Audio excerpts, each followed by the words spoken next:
Kolēģis aplūkoju slaveno lobiju reģistru Rīgas domas mājaslapā. Pagaidām es neatradu Trejas kundzi, vai ir tikusies ar Bāšinu kungu vai nav, vai varbūt ir aizmirsusi ielikt iekšā tajā reģistrā savu tikšanās reizi.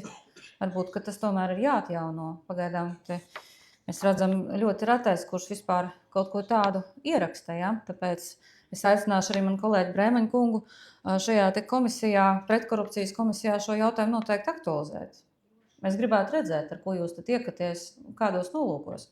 Jo rekur šeit šie saistošie noteikumi, kā mēs saprotam, tā tad dos papildus vēl naudiņas 700 000 gadā aptuveni vērtētājiem.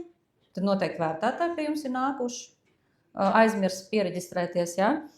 Un slavenais, jā, šis te Bāšina kunga šī vizīte, kas nepalika nepamanīta, tie varētu būt aptuveni 350 000 gadā. Aptuvenās aplēses, kuras noteikti pēc tam vēl koriģēsies.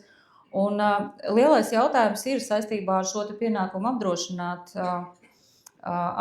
dzīvoklī. Mēs zinām, ka tātad šī civiltiesiskā iet kopā ar paša dzīvokļa apdrošināšanu. Vai gadījumā nav beigās tā, ka tas īrnieks nav tiesīgs pats izvēlēties apdrošināšanas kompāniju?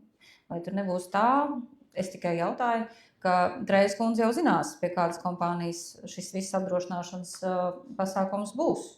Tā varētu būt, nezinu.